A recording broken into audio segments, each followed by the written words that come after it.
پرسیارێکی ترمان لێ کراوەکەوە خەڵکانێک هەیە وێنەی شتە خۆشەکانی ژیانیان بۆ منە سیارەیەکی جوانەکڕن یان خانوویەکی جوان دروستەکەن یا مناڵێکیان سەرکەوتووە بێ لە ئیمتحانەکان یا و لە مەکتەبە ناجح هەبێ ئەڕۆن ئەو وێنانە بڵاوەکەنەوە ئایا شتێکی باشەکەن نە وەڵڵاهی خوشک و برا بەڕێزەکانمەوە شتێکی زۆر زۆر خراپە.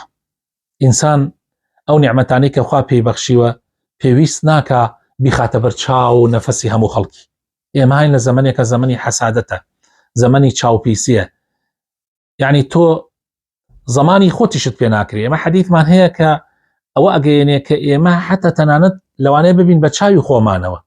پێغەمبەری خوا صلی الله علیه و سلم فەرمی ئەگەر شتێکی خۆتت زۆر پێ سەرسوڕمان بوو معجب بووی بە شتێکی خۆت ئەفەرمێت دوعای بەرەکەتی پیا بخوێنە، یان ئەگەشتی برایەکی مسلمانت یا خوشکێکی مسلمانت پێ سەرسوڕمان بوو یعنی زۆر پێی معجب بووی دوعای بەرەکەتی پیا بخوێنە بڵێ ما شاء الله لا قوة إلا بالله خوایە بەرەکەتی تێ بخەی. چونکە ئەفەرمێ پێغەمبەری خوا صلی الله علیه و سلم فەرمێت چاو حەقە. ئەم حەدیثانە صحیحن، چاو حەقە بەڕاستی.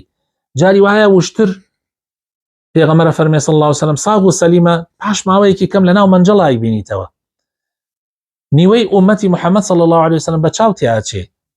ئەبێ ئینسانی مسلمان ئاگای لە خۆی بێ. لە حەدیث هاتووە پێغەمبەری خوا صلی الله عليه وسلم فێرمانەکان لە دوعایا بڵێن اللهم إني أعوذ بك من شر نفسي. جاری وایە بیتە نەفەسی خۆتەوە. ویا ئاگامان لە خۆمان بێ، هیچ ضرور نییە تۆ شتەکان هەموو عالم پێی بزانێ.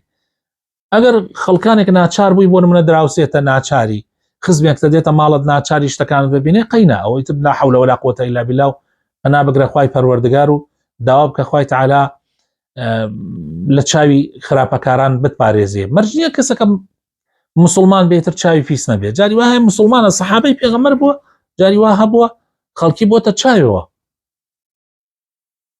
ئەگەر ناچار بووی قەینا دراوسەیەکتە خزمێکتە ناچاری شتەکەتە بینێ، بەڵام خۆت بڕۆیوە زۆر بیخەیتە بەر چاوی خەڵکی بەڕاستی شتێکی خراپە. هیوادارم ئینشاء الله لەو کارانەوە بە دوور بین.